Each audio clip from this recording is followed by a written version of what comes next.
Also a huge financial burden, which brings us now to the economy. You know, for a great many people, it's become a system that is in part broken, and in part a result of the 2008 financial collapse. So how do we climb out and get to a place of progress? Well, you know, big problems need big ideas. And here's one. Start with this: money. And throw it away. Sounds crazy, right? Well, now we're going to talk to someone who thinks this might be exactly what we need. Peter Joseph is a filmmaker and also the founder of the Zeitgeist movement. Hey there, Peter. I'm, of course, simplifying here. It's not just get rid of money or currency. It's instead making this monetary-based economy, you make it a resource-based economy. Talk about what this actually means. Well, actually, you're half right. A resource-based economy explicitly does want to remove the actual mechanics of exchange and the market system itself, as radical as that may seem to most. You have to understand, first of all, that the problems we're seeing in the world is not the result of some bad policy or some legislation or some inflationary cycle, boom and bust phenomenon that we're typically taught in traditional economics. The very foundation of the economic structure is intrinsically flawed. We create money out of debt. We charge interest on it, which doesn't exist. We create the principal, but yet the principal plus the interest is always outstanding. People, it's a game of musical chairs, to put into a singular phrase. Everyone systematically suffers through this system, and it's offset. So when you hear about debt collapse, sovereign debt defaults, these are inevitabilities of the system. They're not based on just someone's rogue policy or some flagrant activity of the stock market and derivatives. Granted, those are very important attributes of it. But my point in my work with the movement is that the system is intrinsically, inherently flawed. And for us to get on a scale, on a pace, in a way to make our society sustainable and not suffer all these economic consequences, we have to get down to the life ground of what actually supports human life, what we've learned from the natural world, the systems that actually generate food. When you realize this, we live in a technical reality, not a monetary one. And if we, for example, one child dies every 5 seconds from poverty and preventable diseases on this planet. This is, of course, unnecessary technically. We could easily feed everyone on this planet. And when you extrapolate that train of thought, when you take a technical perspective as opposed to a monetary perspective, we see we can resolve just about all of the major human woes on this planet by restructuring the entire economic phenomenon to be truly economic, meaning well, Peter, you were talking, though, earlier about sustainability. You were talking earlier, and you said, you know, everyone suffers by this system. I think that maybe, let's clarify a little bit. A lot of people suffer, but there are some people who want to keep this system exactly how it is. Isn't that right? Yeah, I'd say the upper 1% certainly has a prime interest, has a very easy way to justify the fruits that they've claimed. We have 1% of the world's population owning 40% of the planet's wealth. If that isn't a signpost to the intrinsic flaw of this system, that it's there to perpetuate one class over another, I'm not sure what is. So yes, the upper 1% has a very vested interest, and naturally that carries on to the governments, which are essentially funded and supported by the corporate institutions. And I know you've continue this. You've written about this large gap between the rich and poor, and I know one point that you've made in your writings is that America is one of the most socially immobile countries in the world. I kind of had to stop and read that again when I saw that, but basically what you're saying, I think, is if you're born poor, chances are you'll stay poor, other than, of course, a few exceptions. Yes. How does this change under the Zeitgeist system?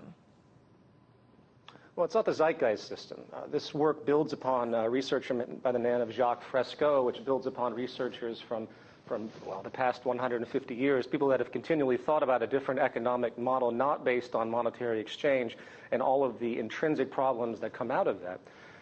The Venus Project is something important to mention, which I suggest people look into. That is a partnership with the Zeitgeist movement. And it's a blueprint system based on referencing natural law. What that means is you actually get to the life ground, as I mentioned earlier. You look at what it means to make a human being, what it means to meet the needs of the human necessity, from obviously the bare necessities to all of the emotional and biopsychosocial phenomenon that actually generate our behavior, generate our well-being, our mental health. When you put all this together, which is a completely technical orientation, very limited when it comes to human opinion, this is what science has given us, by the way, you see that the current economic model is stuck in time.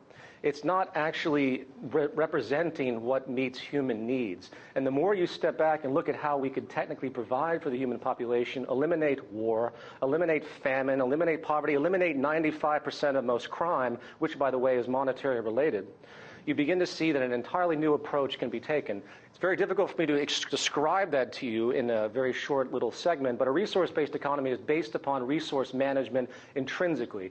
Monetary relationships don't manage anything. We have cost efficiency. We have all of these things that inhibit our ability to create sustainable goods. We have established institutions that are constantly trying to preserve their market share.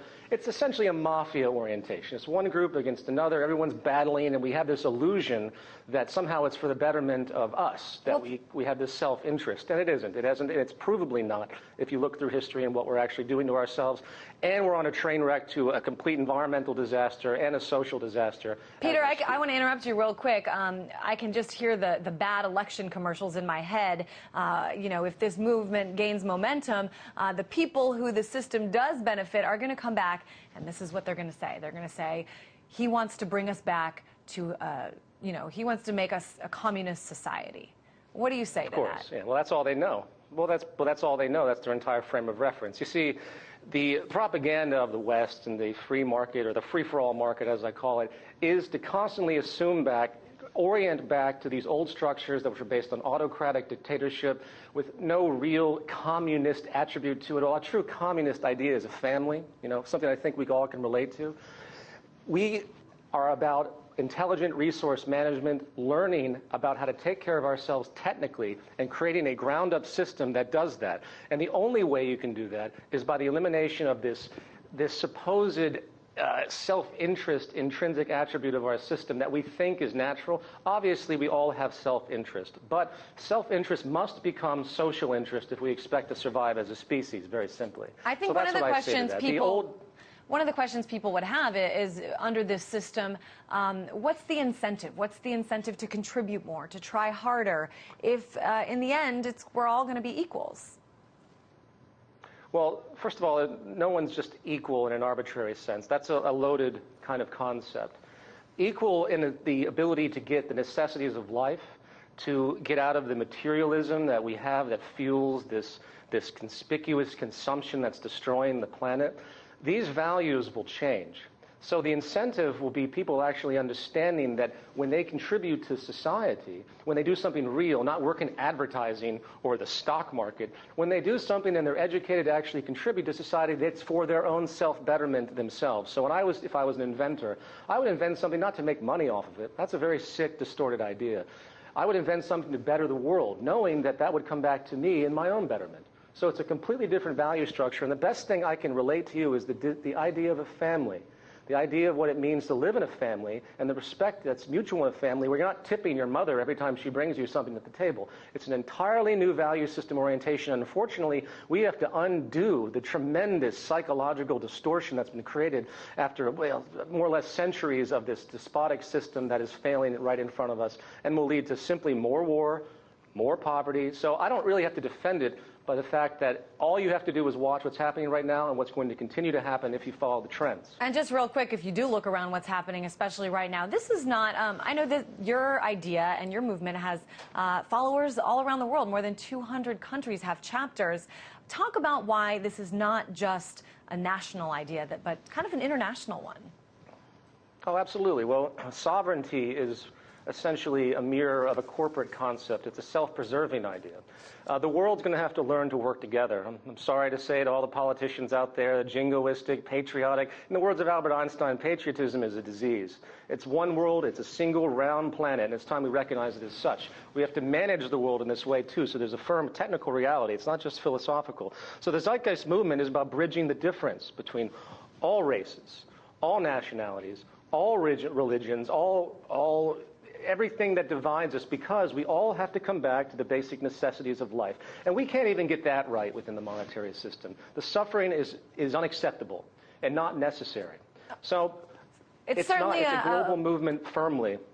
Unfortunately, we're out of time, Peter, but certainly a big idea in this time that is filled with some really big problems. Peter Joseph, filmmaker and also founder of the Zeitgeist movement.